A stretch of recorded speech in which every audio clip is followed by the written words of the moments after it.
Peace and power. You're now live with Radio Radio. That's Ready Yo Radio on urbannationradio.com. That's urbannationradio.com. It's episode 41. Of course, I'm your co-host, Mindful B. Kojo Lee. Info Key. I know y'all missed us. We missed y'all. I know we missed last week, but we back stronger than ever. And we have our lovely technician in the back, Dula D, on the keys, getting us our visual and feed and our audio, all of that. I want to shout out to everybody that's been tuning in these last 41 episodes. Even if this is your first episode, congratulations. And we're just going to go ahead and drop it. This is the Fiat currency episode, and we're going to get into just what is currency and what is fiat currency and why is this relevant to the theme of our show, which is emergency preparedness and self-sufficiency. So we're going to be dropping all of that. As you know, we all come with various backgrounds, cooperative economics, everything. So don't put me in a box. Self-sufficiency and emergency preparedness. Yes. And so we're about to have fun with the show. We're going to release a number for you to call in. So if you have questions on the way, you can go to our Facebook page, Radio Radio, READYO Radio, or if you're on the live feed on urbannationradio.com, go ahead and post your comments in there as well. Go ahead and kick the show. I'm going to let good brother Kojo tell us, how we got to this topic in the first place. Kojo? This topic is very important to what many of us prioritize in life, and that is money, which of course we live in a time where you need to have money to trade commerce and pay bills and different things. But really to understand what is it that is so valuable about it, understand how do we get from a point where we didn't have this current currency to now we have this current currency, and understand what gives it value, understand how it's used, so again we can be self-sufficient. A quote comes to mind. Bob Marley said, never chase money because money is numbers, and numbers just go to infinity. So basically once you start chasing, you'll never stop. And a lot of us, our people around the world have caught up into living solely for money. And the thing about it is it's really just numbers on a computer.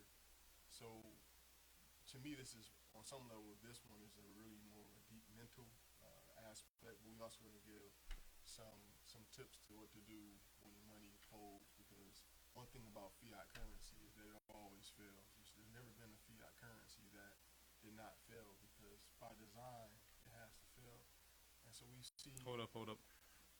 Rewind. Ear it. Say it again. Fiat currency is designed by design to fail. It is designed. It's like building a pyramid upside down. It becomes top heavy intentionally. But we're really going to get into what fiat means. We're going to get into what other currency systems can we have other than the fiat currency, and also discuss what to do, how to prepare for it, and even how is it different from a martial law aspect of emergency preparation or a natural disaster versus economic emergency. There are different things happen, so we'll look into some of those things as well. And so with that being said, we're going to jump into the on the books definition of fiat currency, and kind of give some more context to what it is that we're talking about. And if you all, like I said, if you have any questions as we're explaining this, please feel free to post. We do this show for you all, so we can increase our knowledge base together. And so definition of fiat currency, and here they have fiat money and fiat and currency interchangeably, but on some previous episodes we talked about the difference between money and currency. So just want you to have that in your, keep that in mind. So fiat fiat currency is currency that a government has declared to be legal tender. Now, these are buzzwords, legal tender, so write that down.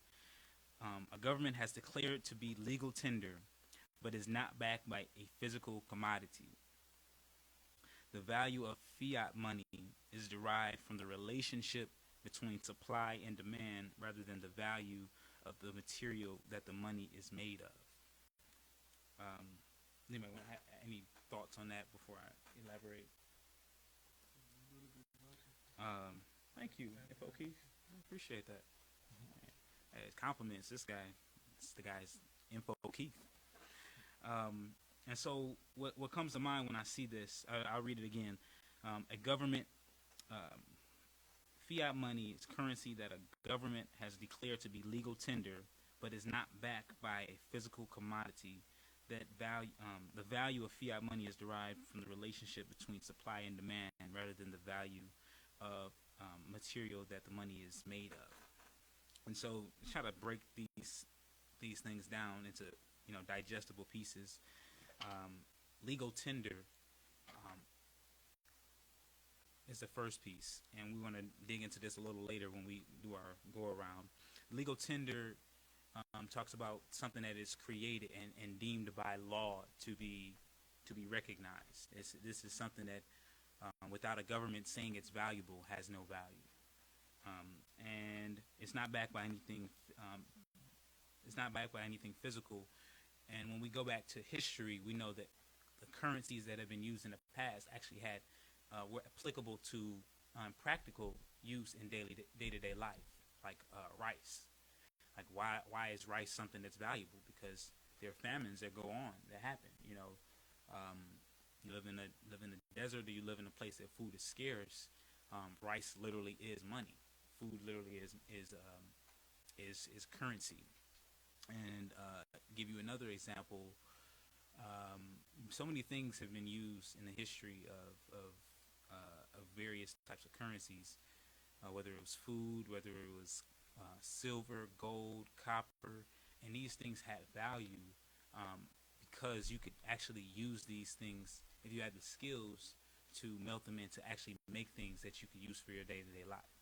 Like if you live in a time where there's people that are maybe bandits all over the place, maybe you use your gold to make a sword, or maybe not gold, that'd be kind of an expensive sword, but y'all get what I mean, like silver, bronze, steel. So these are things that had practical use. Maybe they made pots to cook food in.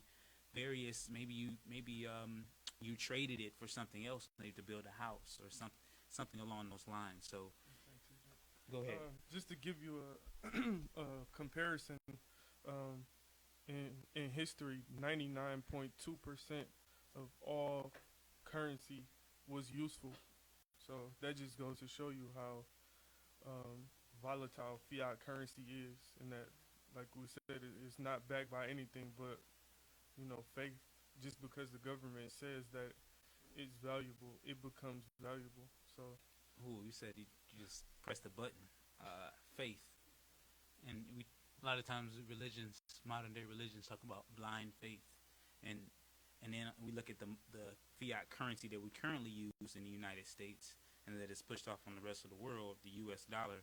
It says, "In God we trust," and just want to let that marinate for a second.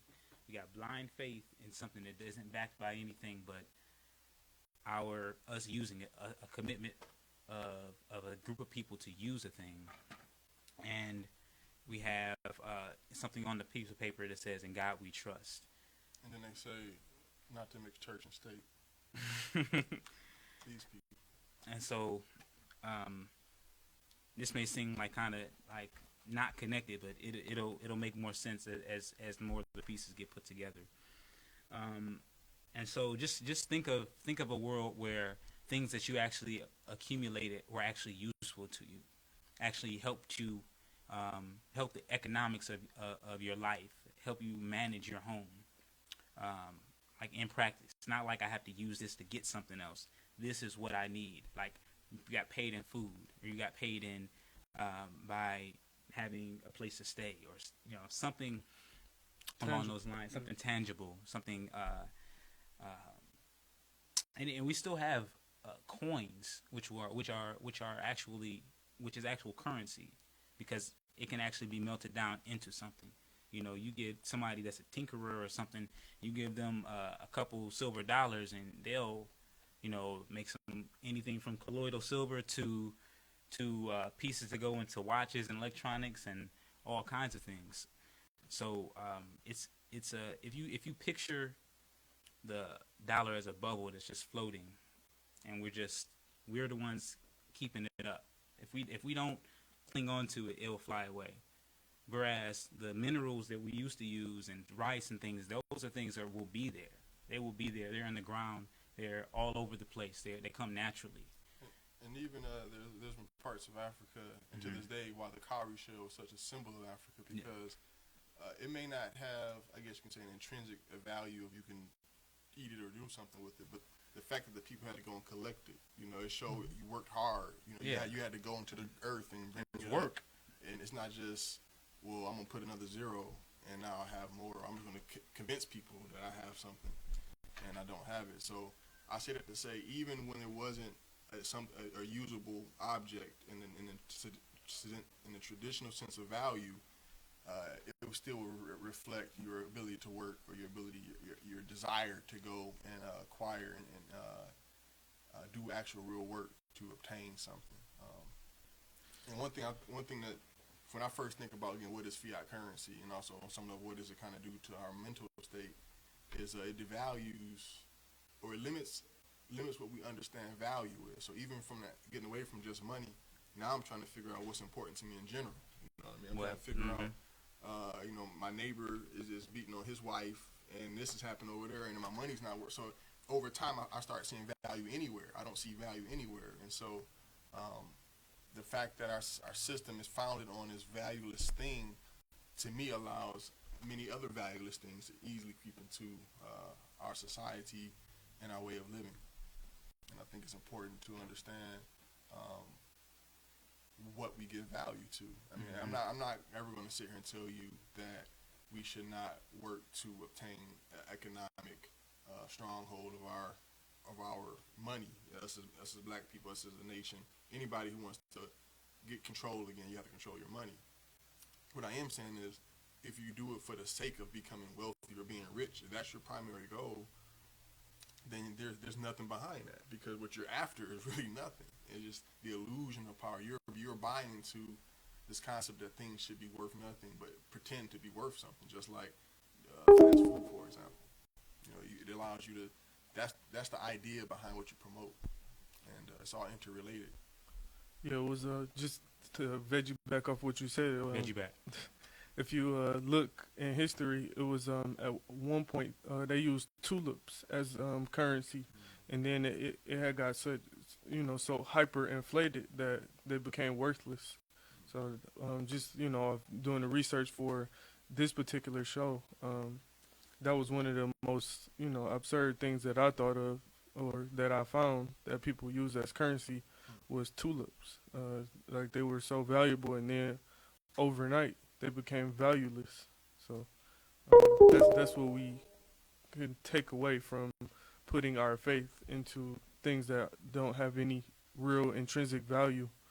It's just backed by our belief and faith.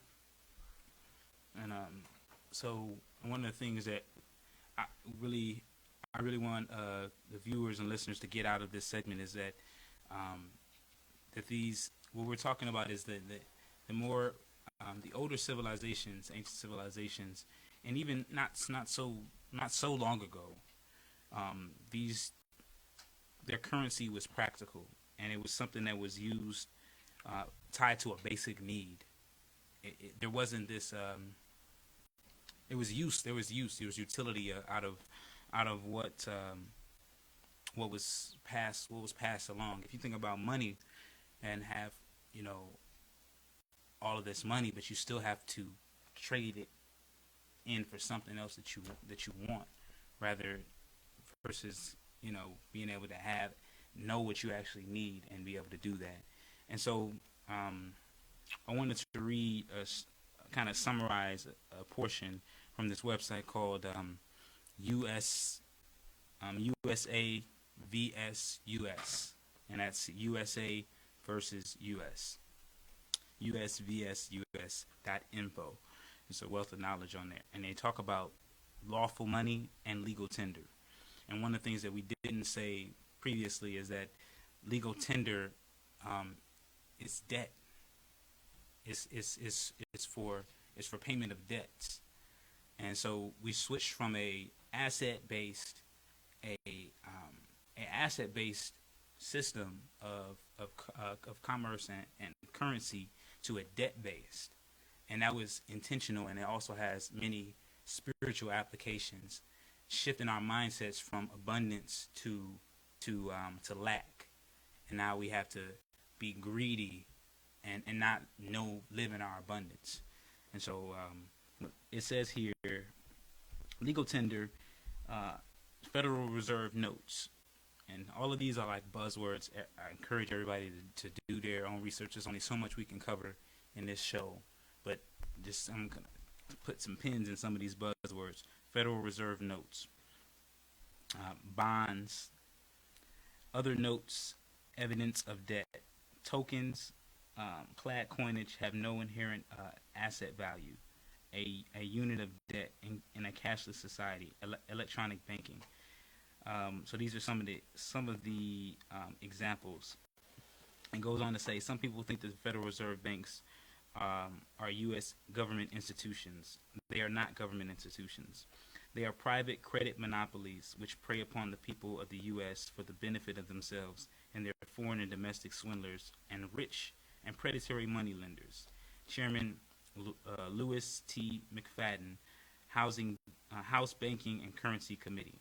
So this is somebody that's a U.S. government representative that is saying this, and he said this in June 10th, 1932. So that should kind of tell us some of the things that were going on that was directly around the Great Depression. Thank you. Lawful money consists of silver coins, silver piece, silver dollar, standard unit of value containing 90% silver, gold coins containing 90% gold, Spanish milled dollar called the real, and its fractional parts such as the medio or half real. Warehouse receipts or certificates redeemable in gold or silver, such as silver certificates and gold certificates, and not in itself money, but but is an exchange for a specified amount of lawful money. And so that goes again back to the money that we use today, and how it says legal tender is good for debts, versus the previous money that said, and we want to pull up a picture. We're going to pull up a picture by the end of the show to show you the difference between the silver certificate and the Federal Reserve note. And so all of these are like buzzwords that are used to spiritually disconnect us, because we don't know what these words really mean. Certificate, note, and so that we just want to share that there's a difference between lawful money and legal tender. And Coach, so we're gonna give the basics on the next segment so we can further the conversation in case some of these terms are not familiar. We're gonna really explain how fiat currency creates debt in real simple examples so we can see. But yeah, I know some of it may be new, some of it may be old. We have different aspects of our viewers, so very diverse audience. Absolutely. Yes. And we're going to take a quick break and come back with more information on fiat currency. Again, if you have any questions or any comments or any research that you've uncovered on your journey, please share it on the Facebook page, Radio, READYO, Radio, RADIO. That's what the page is there for, to interact. If you have anything that you want to share on the blog, we call it a blog, where you actually go on to urbannationradio.com live and post on the live feed. And with that, we'll be right back after these messages and positive music. This is Radio. Peace.